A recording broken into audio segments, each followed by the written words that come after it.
students, nice morning to all of you. I hope all of you are safe and staying indoors.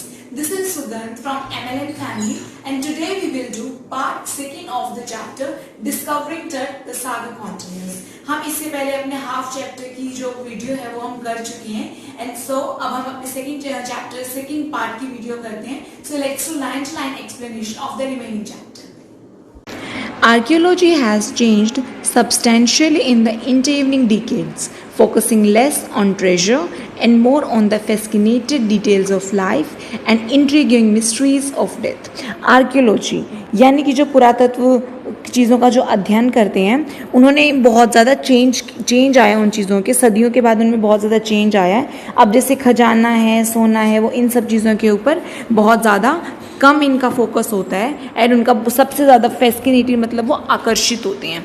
अब वो सबसे ज़्यादा किन चीज़ों की तरफ आकर्षित होते हैं?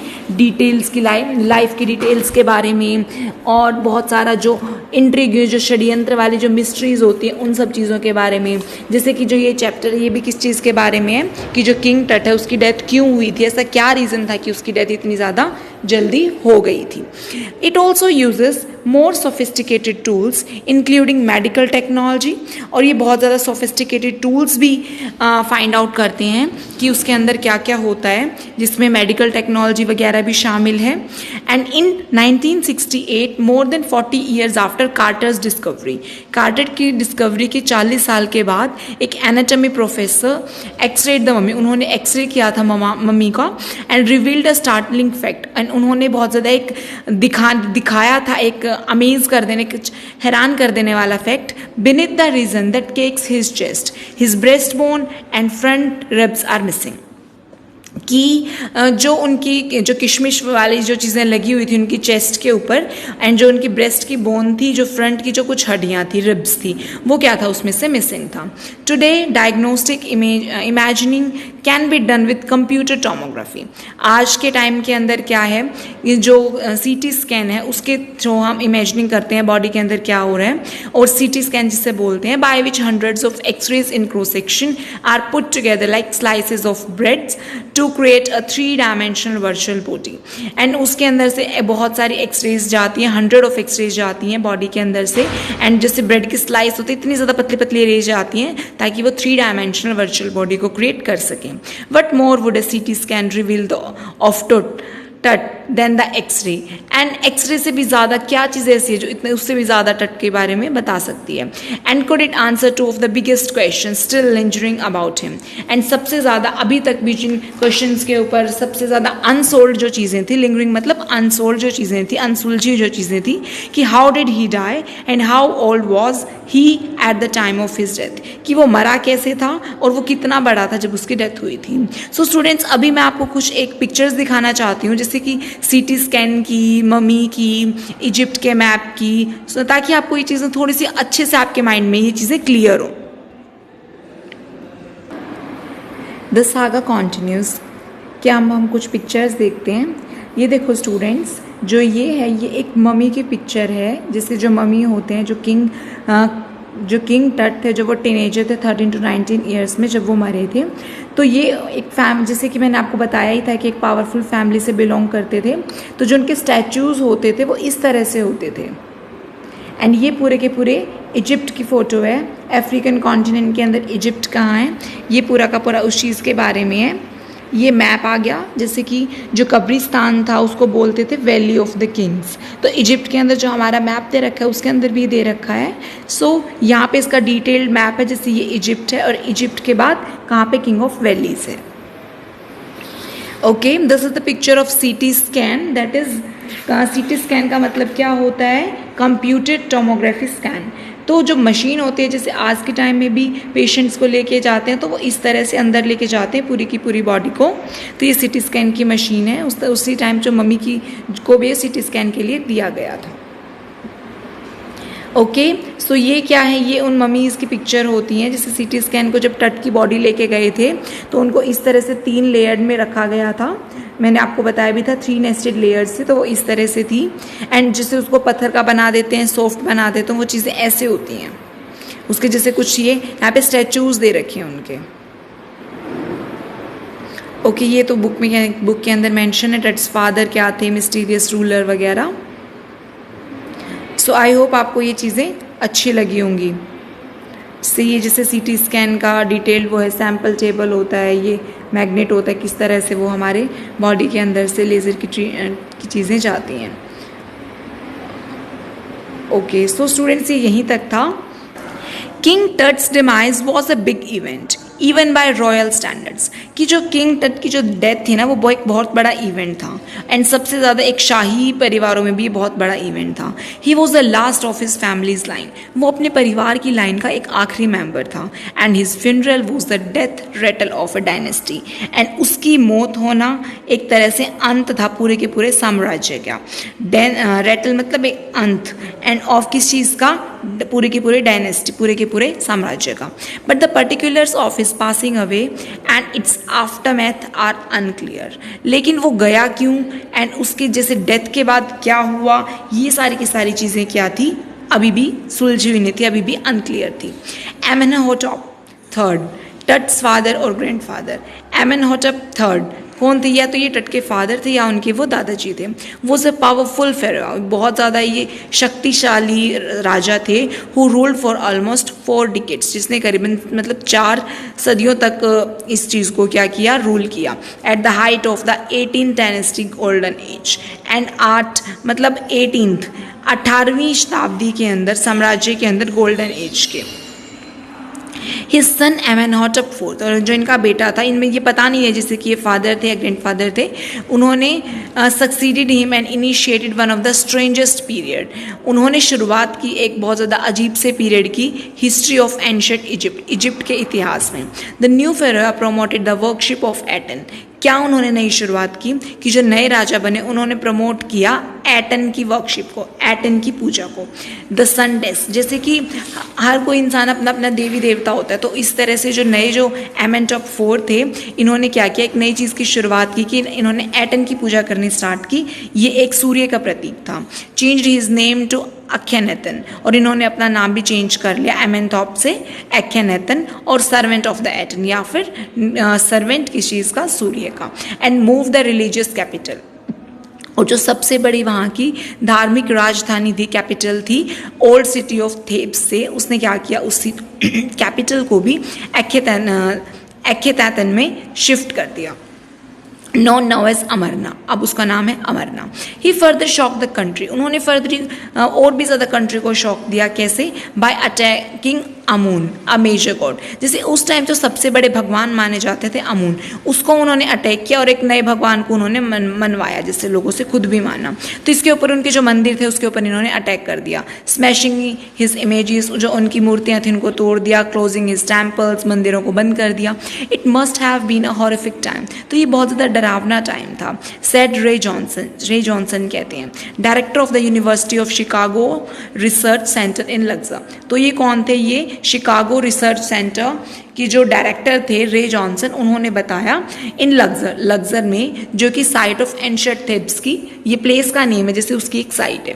The family that had ruled for century, वो परिवार जिसने मतलब सेंचुरी, सदियों तक इस चीज़ को रूल किया, इजिप्ट को रूल किया, वो एक उसका एक कम एंड आ गया था, उसका खत्म होने का समय आ गया था।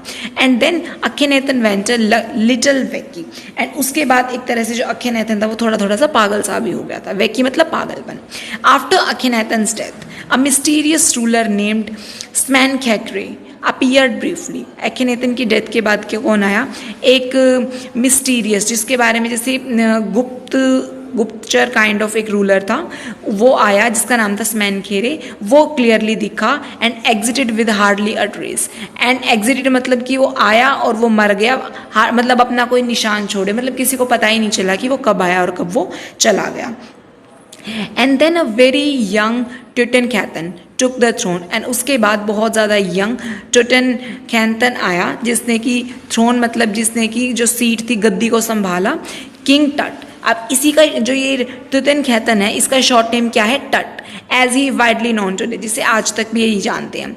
The body king soon changed his name to Tutankhamun. तो उन्होंने अपने जो बॉय किंग था जो, उसने अपना नेम चेंज कर लिया. लिविंग इमेज ऑफ अमिन, कि वो उनकी जीती जागती मिसाल है किसकी, अम्यून की. ये वही देवता थे जिसका सबसे पहले अखेनेतन ने बहिष्कार कर दिया था. And oversaw a restoration of the old ways, and उन्होंने जितने भी पुराने तरीके थे उन सबको भी दोबारा से रिस्टोर कर दिया. ही रेन फॉर अबाउट 9 years, उन्होंने 9 साल तक जैसे राज्य संभाला. एंड देन डाइड अनएक्सपेक्टेडली, और उसके बाद ये बिना कि जैसे इनकी कोई उम्मीद ही नहीं थी मरने की, और ये मर गए. Regardless of his fame and his speculation about his faith, बिना कि उनका फेम कितना है, उन्होंने जो भी जैसे कि कार्य किए हैं, उन्होंने शासन किया था अपने भाग्य को लेके. That is one mummy among many in Egypt. Egypt के अंदर बहुत सारे मम्मी हैं, तो तट भी उनमें से एक है, क्योंकि सबके सब लोग मर गए थे, तो इतनी कोई बड़ी बात नहीं थी. वो कब्रिस्तान में वो जस्ट एक मम्मी है. हाउ मैनी, कितनी सारी हैं. नो वन नोज, किसी को पता भी नहीं कि कौन सी किसकी है. The Egyptian mummy project which began an inventory in late 2003. 2003 में एक इजिप्टियन का मम्मी प्रोजेक्ट स्टार्ट हुआ था.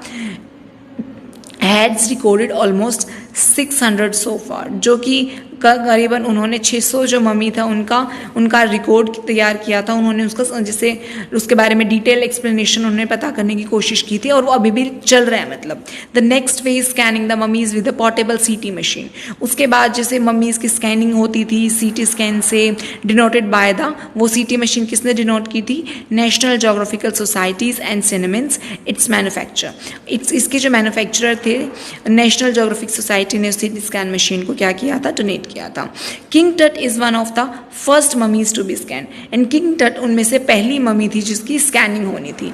इन death as in one, moving regally ahead of his countryman, जो कि सबसे पहले ही चली गई थी अपने देश के लोगों से भी. मतलब डेथ में भी वो सबसे पहले चली गई थी, एंड जब लाइफ की उनकी स्कैनिंग हुई तो भी वो सबसे पहले थी, जो इजिप्ट के जो शाही लोग थे उनमें से. A CT machine scan the mummy had to toe, जो एक सीटी मशीन जो होती है, जिसे मैंने पिक्चर में भी आपको दिखाया था, वो स्कैनिंग करती है बॉडी की सिर से लेके पैर तक, creating 1700 digital x-ray images in cross section, जो इतनी सारी डिजिटल एक्सरे चीज़ों को, पिक्चर्स को शो करती है. Tut's had scanned in 0.62 millimetre slices to register its intricate structure. जो टट का जो सर था वो स्कैन हुआ इतनी छोटी से छोटी मिलीमीटर में भी, एंड उसकी मतलब एक जो उसकी स्लाइस बनेगी वो इतनी मिलीमीटर की बनेगी. सोचो कितनी पतली होगी. और उसकी इंट्रीगेट, उसकी मतलब अनसोल्ड सी बहुत ज़्यादा, उसकी मतलब जैसे कि कॉम्प्लिकेटेड जो स्ट्रक्चर्स थी. टेक्स एन ईरिक डिटेल मतलब बहुत ज़्यादा बारीकी से उनकी चीज़ों को कैप्चर करना इन द रिजल्टिंग इमेज के चक्कर में. विद टट्स एंटायर बॉडी, और टट की पूरी बॉडी के साथ सिमिलरली रिकॉर्ड, जैसे कि रिकॉर्ड हुई थी. A team of specialist in radiology, forensics and anatomy, जो कि एक टीम थी स्पेशलिस्ट की, रेडियोलॉजी की, फोरेंसिक की, anatomy.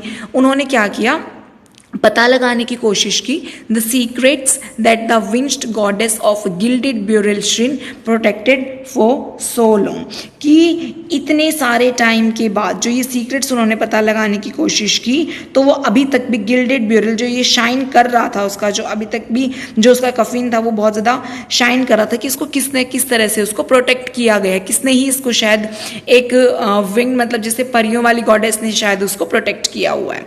The night of the scan workman carried Tut from the tomb in his box. उस जिस दिन स्कैनिंग होनी थी तो बहुत सारे आदमियों ने टट की बॉडी को टॉम से लेके बॉक्स में डाला. लाइक पेल बियरर्स दे क्लाइंबर रैप. पेल बियरर्स का मतलब क्या होता है, जो लाश को कैरी करते हैं, उनकी तरह उन्होंने जैसे रैंप के ऊपर वो चढ़े. And a flight of stairs, उसके बाद वो सीढ़ियों पे एक फ्लाइट के थ्रू ऊपर चढ़े. इनटू द स्विलिंग एंड आउटसाइड, स्विलिंग मतलब वहाँ पे जब वो बाहर आए तो बहुत ज़्यादा धूल मिट्टी थी, क्योंकि वो एक तरह से बहुत ज़्यादा खाली से एरिया था. तो स्टैंड आउटसाइड में घूमती हुई जैसे धूल मिट्टी बहुत ज़्यादा थी. Then rose on a hydraulic lift, उसके बाद वो लिफ्ट में चढ़े. Into the trailer that held the scanner, और उसके बाद एक उस ट्रेलर के अंदर जिसके अंदर की स्कैनर रखा हुआ था. 20 minutes later, 20 मिनट के बाद 2 men emerged, 2 आदमी आए. Sprinted for an office nearby, वहाँ पे पास में ही जो ऑफिस था वो उसके अंदर गए सर्च करने के लिए. मतलब उन्होंने देखा जैसे कोई ऑफिस वगैरह था, उसके लिए सर्च किया. And return with a pair of white plastic fans. वहाँ पे क्या सर्च करने के लिए वो गए थे, वहाँ से वो 2 प्लास्टिक फैंस लेके आए थे, प्लास्टिक के fans. The $1 million scanner had quit. जो उनका $1 million का जो स्कैनर था वो वहाँ पे अंदर जाके वर्क नहीं किया था because of sand in a cooler fan, क्योंकि वो बहुत ज़्यादा धूल मिट्टी से भर गया था, तो उसने काम करना बंद किया था। Curse of the pharaoh joked a guard nervously. एक जो गार्ड था उसने ऐसे नर्वस होकर बोला, कभी ऐसे तो नहीं है कि राजा का पाप है तभी हमारा ये इतना बड़ा जो स्कैनर है इसने वर्क नहीं किया, ये चला नहीं हमारा। Eventually the substitute fans work well. लेकिन जो वो प्लास्टिक के फैंस लेके आए थे उन्होंने वर्क किया टू फिनिश द प्रोसीजर, इस प्रोसीजर को ख़त्म करने के लिए। After checking that no data had been lost, उसके बाद उन्होंने चेक किया कि कोई भी डाटा है, कोई भी चीज़ है वो लॉस नहीं हुई है, मतलब गुम नहीं हुई है। द टेक्नीशियन टर्न टट ओवर टू द वर्कमैन। जो टेक्नीशियंस थे उन्होंने टट को जैसे वर्कमैन्स को वापस दे दिया। Who carried him back to his tomb, ताकि वो दोबारा से उस लाश को दोबारा से अंदर रखाएं टॉम के अंदर। Less than 3 hours after he was removed from his coffin, मतलब 3 घंटे ही हुए थे कॉफिन से उसे रिमूव करने के लिए। मतलब जैसे 3 घंटे में ऊपर भी ले गए, उसका बॉडी स्कैन भी हो गया, 3 घंटे से कम ही टाइम लगा पूरे के पूरे प्रोसीजर में। The pharaoh again rested in peace, and जो राजा था उसको दोबारा से पीस के अंदर शांति से दोबारा लेटाया गया। Where the funerary priest had laid him so long ago, जिसे कि जो दाह संस्कार वगैरह जो लोग होते हैं जिन्होंने बहुत ज़्यादा टाइम पहले 300 साल पहले उसको दोबारा लेटाया था, दोबारा से जो वर्कमैन थे उन्होंने भी उसे दोबारा शांति से लिटा दिया। Back in the trailer a technician pulled up astonishing images of टट ऑन अ कंप्यूटर स्क्रीन। जो ट्रेलर के बैक के अंदर जो एक टेक्नीशियन था उसने बहुत ज़्यादा हैरानी वाली इमेजेस ली टट की, जो कि कंप्यूटर स्क्रीन के ऊपर। A grey head took shape from scattering of pixels and the technician spun tilted in every direction. कि एक ग्रे हेड था जो कि घूमता हो, जैसे चारों तरफ से उसकी पिक्चर्स ले रहे थे बहुत सारे पिक्सल्स के अंदर। एंड जो टेक्नीशियन था वो घुमा रहा था, कभी ऐसे उसको टेढ़ा करके देख रहा था हर एक डायरेक्शन में कि उसे कोई चीज़ नहीं मिल जाए। Neck vertebrae appeared as clearly as in anatomy classes, और जो उसकी नेक वाली हड्डी थी वो इतनी ही क्लियरली दिख रही थी जैसे कि नॉर्मली चीज़ें दिखती हैं। Other images revealed a hand, कुछ इमेजेस ऐसे जिससे हाथ का पता चला। Several views of the rib cage, कुछ उसकी जैसे जो छाती की इमेजेस थी वो उनसे पता चल रही थी। And the transaction of the skull, कुछ खोपड़ी की पता चल रही थी, ठीक है। But for now the pressure was of, लेकिन अब किसी भी इंसान को कोई भी प्रेशर नहीं था। And sitting back in his chair, अपने चेयर पे पीछे बैठते हुए, ये सारा का सारा काम किसने किया था? जाही हवास ने। उन्होंने स्माइल की, विजिबली रिलीव्ड, कि उन्होंने ऐसे जैसे शांति सी उन्हें फील हुई कि nothing had gone seriously wrong, कि कुछ भी गलत नहीं हुआ। I didn't sleep last night, कि मैं रात को कल सो भी नहीं पाया, नॉट फॉर अ सेकेंड, एक सेकेंड के लिए भी, क्योंकि टेंशन की वजह से ना। आई वॉज सो वर्ड, मुझे बहुत ज़्यादा चिंता हो रही थी।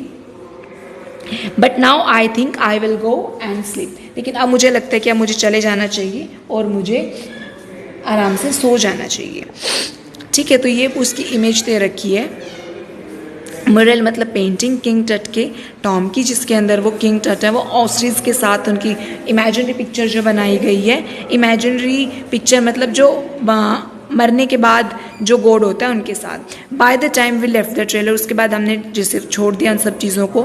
Descending metal stairs to the sandy ground, और अब हम क्या करें, मतलब एक तरह से नीचे उतर गए थे वहाँ से। मेटल की जो स्टेयर्स बनी हुई थी एक धूल मिट्टी वाले ग्राउंड में। द विंड हैंड स्टॉप, और जो बहुत ज़्यादा मतलब विंड चल रही थी, बहुत तेज़ जो हवा चल रही थी वो भी उसको रखते ही वापस बहुत ज़्यादा शांत हो गई। द विंटर एयर ले cold and still like death itself in this valley of departed, जो सर्दियों की जो ठंडी हवा है वो इस पूरे की पूरी मिट्टी के अंदर खुद ही ऐसे लगती है जैसे कोई वो मरने जैसी हालत है, क्योंकि बहुत ही ज़्यादा वो ठंडी होती है, बहुत ही ज़्यादा सर्दी लगती है उसके अंदर। उसके बाद यहाँ पे अब एक चीज़ का कंपैरिजन और किया गया, जैसे किसी भी इंसान की जब डेथ हो जाती है ना तो उसकी बॉडी कैसे हो जाती है, बिल्कुल ठंडी, ठीक है। और तो यहाँ पे विंटर एयर का कंपैरिजन किसके साथ किया गया है, बॉडी के साथ, कि वो बॉडी रख दी वो इतनी ठंडी थी, तो उसके साथ ही विंटर एयर भी बहुत ज़्यादा ठंडी थी। Just above the entrance to Tut tomb stood Orion, and जो टट का जो टॉम था उसके एंट्रेंस के ऊपर ही ओरियन के साथ उनकी पिक्चर लगी थी। The constellation that the ancient Egyptian knew as a soul of the Osiris, मतलब कि जो ऐसे मानते जैसे इंडिया के अंदर मरने के बाद देवता कौन होता है, यमराज होता है। तो ओरियन क्या था कि जो टट के टॉम के ऊपर ओरियन एक स्टार का नेम है, जो ये ओरियन है, ये एक स्टार का नेम है, उसके ऊपर ओरियन वैसे ही चमक रहा था जैसे पूरे के पूरे तारों के झुंड में। दैट द एंशिएंट इजिप्ट्स को ऐसे लगता था कि जो ये है ये सोल ऑफ ऑसरिस है, ये मरने के बाद उनकी आत्मा है, the God of after life watching over the boy king, जो अभी भी बॉय किंग को देख रही है। सो स्टूडेंट्स, इसके बाद ये आपके अंडरस्टैंडिंग द टेक्स्ट, आपको जो ये क्वेश्चंस हैं ये आपको ट्राई करने हैं, आप इनका स्क्रीनशॉट ले सकते हो, ठीक है। Talking about the text. So students, I hope आपको पूरा का पूरा चैप्टर वो अच्छी तरह से समझ में आया होगा, इसकी समरी, इसकी explanation. But if you have any doubt or any query then you can directly comment in the comment section. Thank you very much, have a lovely day, take care of yourself.